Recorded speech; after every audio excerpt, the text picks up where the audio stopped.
नमस्कार, आप देख रहे हैं 4 PM और मैं हूं आपके साथ निधि तिवारी। प्रधानमंत्री मोदी को अब शायद धीरे धीरे अपनी गलतियों का एहसास होने लग गया है और ये बात उनके लंबे चौड़े भाषणों में भी अब नजर आने लगी। मोदी जी ने आज जब लाल किले की प्राचीर से राष्ट्र को संबोधित किया तो उनके भाषण से ये साफ झलका कि उन्होंने मान लिया है कि कहीं ना कहीं उनकी लाई गई नीतियां बुरी तरह से फेल हो चुकी हैं। इसीलिए वो जितनी उत्सुकता से अपनी नीतियों का प्रचार प्रसार करते थे, आज उसी में सुधार करने की बात कर रहे हैं। जी हाँ, हम बात कर रहे हैं जीएसटी, जिसको क्रांतिकारी तरीके से रातों रात लॉन्च किया गया था। आज खुद पीएम मोदी उसमें सुधार करने की बात कह गए।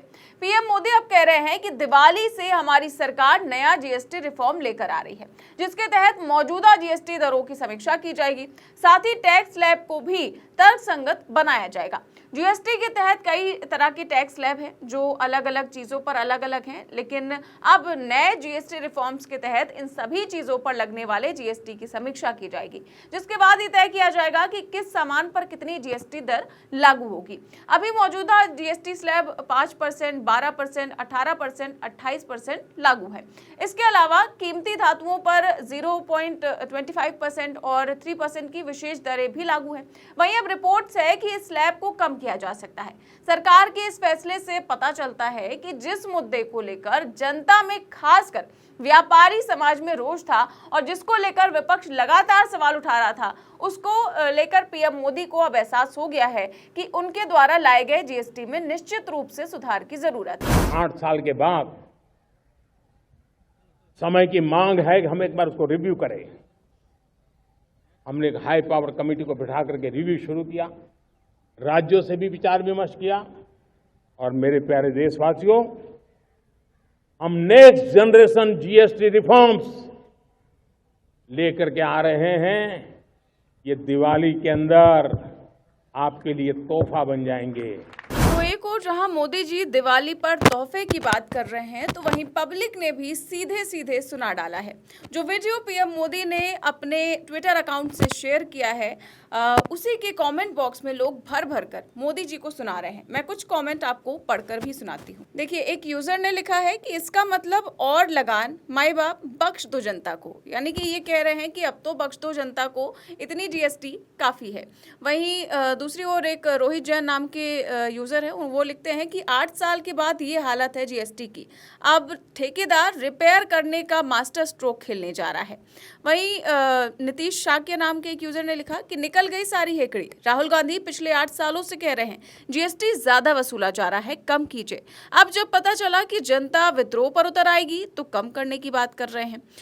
वहीं एक और यूजर ने लिखा कि कल करे सो आज कर, आज करे सो अब, जुमला है ये भी, यानी कि जनता भी जानती है कि सारे जुमले लगातार पीएम मोदी देते आ रहे हैं इतने सालों से, तो जनता भी समझ चुकी है।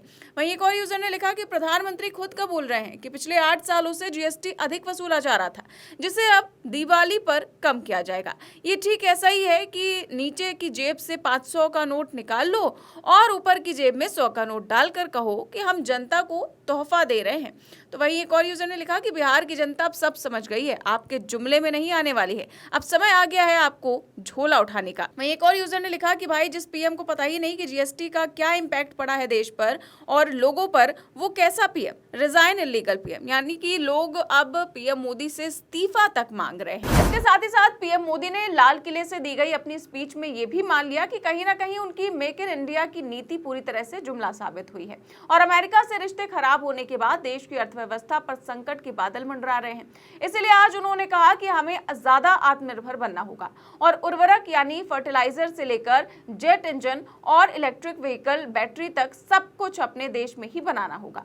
प्रधानमंत्री मोदी ने आत्मनिर्भर भारत पर जोर दिया और कहा कि लड़ाकू विमानों के इंजन भारत के अंदर बनने चाहिए। पीएम ने कहा कि मैं लाल किले की प्राचीर से युवा वैज्ञानिकों, प्रतिभाशाली युवाओं, इंजीनियरों, पेशेवरों और सरकार के सभी विभागों से आग्रह करता हूं कि हमारे पास अपने स्वयं के मेड इन इंडिया लड़ाकू विमानों के लिए जेट इंजन होने चाहिए। उन्होंने कहा कि किसानों की रक्षा के लिए वो हर हाल में खड़े रहेंगे, खासकर तब जब अमेरिका के साथ व्यापारिक टकराव चल रहा हो। बता दें कि सब कुछ तब हो रहा है जब भारत और अमेरिकी राष्ट्रपति ट्रंप के बीच व्यापारिक तनाव लगातार बढ़ता जा रहा है। अमेरिका ने भारतीय सामान पर भारी टैरिफ लगा दिए हैं और व्यापार वार्ता भी टूट चुकी है, जिसका बड़ा कारण अमेरिकी कृषि और डेयरी उत्पादों की आयात पर मतभेद है। मोदी जी ने कहा कि किसानों के हितों की रक्षा में भारत कभी समझौता नहीं करेगा। हालांकि प्रधानमंत्री मोदी ने सीधे तौर पर अमेरिका या टैरिफ का जिक्र नहीं किया, लेकिन उनका ये 2 घंटे का भाषण किसानों के हित पर ही केंद्रित रहा।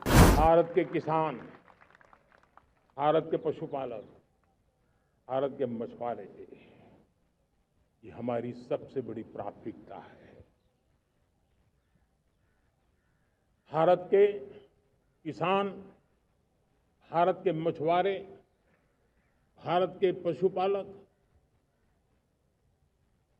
उनसे जुड़ी किसी भी अहितकारी नीति के आगे मोदी दीवार बन के खड़ा है।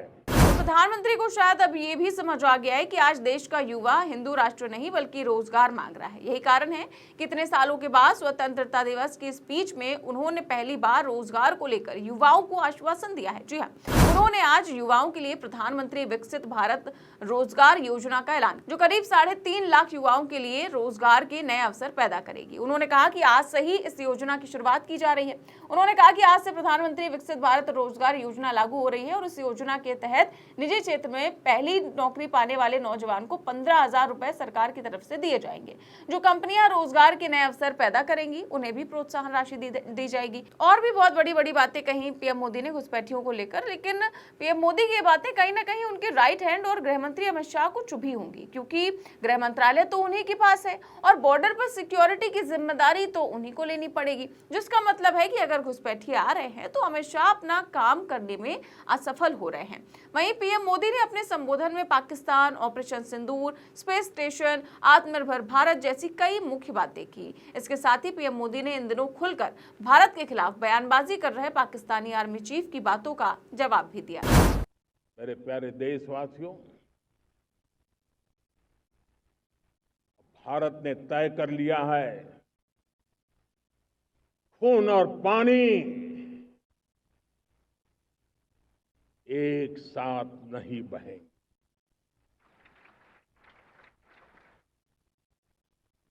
अब देशवासियों को भली भांति पता चला है कि सिंधु का समझौता कितना अन्यायपूर्ण है, कितना एक तरफा है। भारत से निकलती नदियों का पानी दुश्मनों के खेत को सींच रहा है और मेरे देश के किसान, मेरे देश की धरती पानी के बिना प्यासी है। तो प्रधानमंत्री आज जैसे जैसे भाषण दे रहे थे उससे कहीं ना कहीं साबित होता जा रहा था कि पिछले 11 सालों में सरकार हर मोर्चे पर फेल हुई है। वहीं इस बार पीएम मोदी ने बिना पिछली सरकारों की कमियां गिनाते हुए आज की स्पीच दी, जो कि पिछली बार से कुछ अलग था।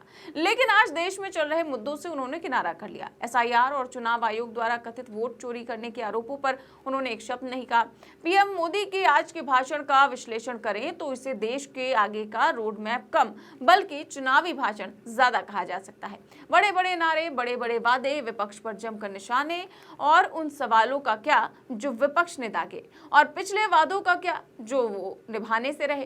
दोस्तों, स्वतंत्रता दिवस पर लाल किले की प्राचीर से पीएम मोदी द्वारा किए गए इन वादों पर, इन दावों पर आप क्या सोचते हैं, हमें कमेंट बॉक्स में जरूर बताएं। चैनल को सब्सक्राइब भी करें और ज्वाइन भी करें। नमस्कार।